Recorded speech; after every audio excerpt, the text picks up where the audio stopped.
Moi, aujourd'hui, ce que je dis, c'est quoi? C'est que si quelqu'un signe avec moi pour un business, moi, ce que je peux donner de moi comme talent, je donnerai tout pour que la personne rentabilise son argent. Moi, je veux plus que ça. À moins que ce soit une personne qui n'a pas envie de se lancer dans le showbiz, mais qui aime ce que je fais et qui veut me booster à sa manière, comme le boss Niépa l'a toujours fait. Voilà. Mais si c'est quelqu'un qui est dans le showbiz, qu'on connaît comme un producteur, il vient, pourquoi donner... Quelqu'un dont c'est le métier. Voilà. Pourquoi dire, il ne peut pas signer Max Melo, je vais lui donner une chanson pour l'aider. Et pourquoi dire ça et puis ne pas signer avec Max Melo directement? Parce que quand tu signes, tu as plus envie de t'investir. C'est ça. Parce que tu sais que c'est ton business et tu gagnes. Moi, aujourd'hui, ce que je dis, c'est quoi? C'est que si quelqu'un signe avec moi pour un business, moi, ce que je peux donner de moi comme talent, je donnerai tout pour que la personne rentabilise son argent. C'est-à-dire, s'il met l'accent sur moi et qu'il fait la promo convenablement, comme façon les autres le font, c'est ça. En termes de rendu, moi, je donnerai le meilleur de moi. Et je sais que je maîtrise mieux ce milieu-là, donc je peux donner un peu plus même que ce qu'il peut imaginer. Ouais. Voilà. Franchement, je t'écoute et je suis, comment dire ça? Je suis bouleversé parce que je me dis que, à t'entendre, c'est dramatique. C'est dramatique dans le sens où le talent est là, la volonté d'avancer est là, la vision est là, mais on est comme face à un mur. Voilà. D'accord? C'est l'image qui me vient à l'esprit. Ouais. On est face à un mur et quand on est face à un mur, personne ne peut transpercer le mur. Donc tu es bloqué, tu as envie d'avancer, mais tu ne peux pas avancer. C'est ça. Voilà. Sauf que dans cette vie dans laquelle on est, quels que soient les obstacles, il faut trouver un moyen d'avancer. Quelles sont tes perspectives pour toi face à cet état de fait que tu viens de bien établir? Les gens refusent d'investir sur moi, pour parler en termes de business. Les gens refusent d'investir sur moi parce qu'ils ne voient pas ou bien ils n'arrivent pas à percevoir le retour sur investissement de façon claire. Si cet état de fait, que je suppose date depuis un moment, comment tu comptes sortir de cette impasse-là? Parce que tu es dans une impasse. Je pense que les choses ont commencé à se débloquer grâce aux émissions que je fais. D'accord. Moi, avant de continuer, je vais prendre encore un exemple terre à terre comme je l'avais déjà pris. Aujourd'hui, quand quelqu'un appelle pour dire qu'on veut Max Melo pour un spectacle, on connaît le talent, c'est parce que le Max Melo a le talent quand on l'appelle pour dire on te veut. Mais quand tu dis un cachet, le gars, pour parler de négociation, c'est vrai qu'on négocie avec tout artiste, mais pour parler de négociation, il va dire bon, moi, c'est quelqu'un que je vois, en tout cas, il se bat tellement bien. Vraiment, je veux lui donner un coup de main. Avec son état là, vraiment, c'est quelqu'un qui se bat bien. Moi-même, je pense que je vais lui donner un coup. C'est un coup de main que je vais lui donner. Est-ce que tu vois un peu? D'accord. Il ne veut pas un artiste, il veut aider, il veut donner en fait, c'est l'argument qu'il avance en fait. C'est-à-dire que quand il va appeler un autre artiste, il ne va pas parler de je vais lui donner un coup de main. Je vois. Or, il sait que tu as le même talent, ou du moins peut-être même tu as plus de talent que d'autres artistes. Mais à cause de ce mur-là, quand il t'appelle et que tu dis peut-être un prix, il sait que quand tu vas venir, forcément, tu vas faire bouger son public. Mais pour casser ton truc, il te dit... Lui, il veut t'aider. Il te dit, il veut t'aider. Comme tu ne vois pas, lui, bon, il veut te mettre un peu à la lumière. C'est ça. Il veut te donner un coup de main. Ce qui change carrément tout. Tu as vu? Parce que tu m'appelles pour mon talent et tu m'appelles pour m'aider. C'est pas la même négociation. Voilà. Or, quand tu me dis ça, déjà, ça casse. C'est ça. Ça casse beaucoup de choses dans ma tête. Je me dis, mais c'est que le gars, il ne m'appelle pas parce qu'il croit en moi. C'est ça. Il t'appelle parce qu'il veut faire du social, il veut aider et peut-être qu'il veut payer moins cher aussi. Hein. Merci, c'est ça. Parce que c'est facile de sortir cet argument. C'est ça. En un mot, les gens préfèrent plus faire du social plutôt que de parler de talent, de s'attarder sur mon talent en fait.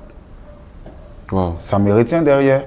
Aujourd'hui, ce que je suis en train de faire, Dieu merci, avant je n'avais pas droit à des plateaux télé et tout ça. Oui, j'ai vu que dernièrement tu tournes pas mal, ça m'a fait super vraiment, plaisir. Du mois d'avril, depuis le passage chez Willy Dombo et tout, vraiment il y a beaucoup de chaînes Ils ont commencé à m'appeler de partout. Et du mois d'avril jusqu'à aujourd'hui, j'ai fait près de 10 plateaux télé. Oui, j'ai vu ça. 10 émissions. Il y a des émissions qui m'ont recontacté deux fois. Parce qu'on s'est dit que Max Melo, quand il est sur le plateau, il s'exprime bien, il sait développer les thèmes qu'on lui donne. Et puis, il a des belles improvisations qui captivent tout ça. Mais est-ce que tu dirais que c'est parce que, pour revenir toujours sur ce blocage, est-ce que tu dirais que c'est parce qu'on est en Afrique? Bien sûr, c'est parce qu'on est en Afrique, mais c'est plus parce qu'on est en Côte d'Ivoire. Ah, tu penses que hors de la Côte d'Ivoire, tout en restant en Afrique? Mais je prends un exemple terre à terre. On a Amadou et Mariam qui sont du Mali. C'est ça. Aujourd'hui, c'est parce qu'ils ont eu le soutien de leur communauté qu'aujourd'hui ils sont là où ils sont. On a eu le petit non-voyant qui a été pris par Flavor, le chanteur nigérien. Ah, d'accord. Flavor qui a aimé le petit non-voyant et qui a décidé de lui donner un coup de main. Il a produit le petit, il a fait du petit son enfant. Aujourd'hui, le petit joue au piano. Flavor même a fait un feat avec le petit pour relancer le petit. Ça, je vais aller voir ça. J'avais pas... Voilà.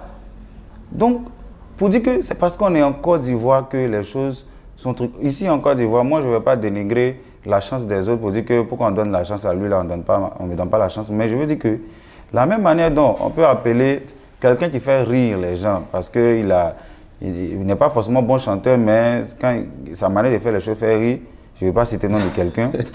La même manière dont on peut lui donner une chance de pouvoir se sortir la tête de l'eau, on peut donner la chance aussi à quelqu'un qui a du talent. Et qui en plus, si vraiment on veut vraiment regarder le côté handicap, quelqu'un qui a du talent, mais en plus de son talent, qui ne s'apitoie pas dessus, mais qui ne veut même pas qu'on parle de son handicap, mais qui veut qu'on voie le côté de son talent, on peut lui donner de la chance aussi. Bien sûr. Ou bien, bien sûr. Voilà. Je comprends.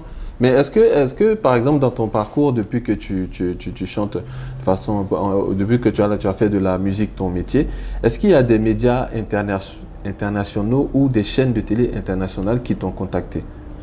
Oui, j'ai fait. Oui. Est-ce qu'il y a des chaînes J'ai fait une interview avec c'était que chez BBC. BBC. Ouais. Afrique ou parce qu'il y a BBC. Afrique, ok. J'ai fait aussi une interview avec TV5 Monde. Ok. Voilà. Mais ça, ces chaînes-là n'ont pas ouvert de. Non, ils n'ont pas parlé plus Ils ne sont pas attardés sur ce côté-là. Mais ils m'ont interrogé comme un artiste normal en fait. D'accord. Avec TV5 Monde, on parlait des streamings. Est-ce que les streamings sont avantageux pour les artistes? Voilà, tout ça. Ils m'ont interviewé comme un artiste normal. Afrique, comment on appelle ça? BBC. BBC aussi, c'était au concert de Fally où ils sont venus m'interroger comment je vois la musique africaine aujourd'hui. Est-ce qu'avec l'ascension de Fally, est-ce qu'on pense qu'il y a quelque chose qui est fait? Et tout ça, voilà. Okay. On n'a pas abordé ces genres de situations en fait. En fait, moi, en Côte d'Ivoire, franchement, je ne vais pas me voiler la face. Il n'y a pas un grand homme de médias en Côte d'Ivoire qui a dit qu'il ne connaît pas Max Melo. Ça, c'est une bonne chose. Je connais pratiquement tous les grands faiseurs, ceux qu'on peut appeler faiseurs de stars en Côte d'Ivoire. Voilà. Je me suis déjà assis avec d'autres même dans leur bureau, leur donner mes idées, mes perspectives. Il y a d'autres, on s'est croisés sur des scènes où, devant eux-mêmes, j'ai tellement ambiancé le public que eux-mêmes, j'étais étonné. Mais après ça, quand on sort de là, qu'est-ce qu'on fait pour le petit? C'est ça. Les gens préfèrent, quand on te voit sur scène, comme je le dis là, les gens voient plus le côté handicap. On te voit sur scène, on va venir te donner des billets de banque. Pourquoi on dit qu'ils ont aidé un non-voyant qui était en train de prester? Je vois. C'est-à-dire que sur le coup, il y a les émotions qui montent, voilà. Il y a l'adrénaline qui monte et tout de suite, on a envie d'aider. Voilà. Mais après, quand cette adrénaline descend, ça finit. on passe à autre chose. Voilà. D'accord. Et justement, ce que je disais tout à l'heure, c'est moi, je ne crois pas à la fatalité. Je ne crois pas au fait qu'une situation soit définitivement installée, soit une fatalité. Alors, voilà pourquoi tout à l'heure, je te posais la question. Est-ce que tu as un plan pour le futur, pour justement, puisque ça fait quand même un moment que tu constates ça, et ça va être plus difficile de changer la conception des gens par rapport à ça. Donc, est-ce qu'il y a un plan personnel que tu aurais, qui pourrait, que tu as mûrement pensé pour justement sortir et éclore de cet impact-là? En fait, pour ne pas vous interrompre, moi, j'ai nourri un plan dans la tête, comme vous le dites. Tu peux me tutoyer, hein, depuis un certain moment, aujourd'hui, mon travail est en train de prendre de l'ampleur, qu'on le veuille ou pas. Dieu merci. Voilà. Comme c'est le public qui juge, donc il y a beaucoup de personnes qui ne me connaissaient pas, qui aujourd'hui me suivent un peu sur les réseaux, qui voient un peu ce que je fais. Et c'est l'image du ministère de la protection sociale qui est bien vendue comme ça. Ok. Dieu merci, on a un ministère qui est en charge des affaires sociales, des handicapés et tout ça.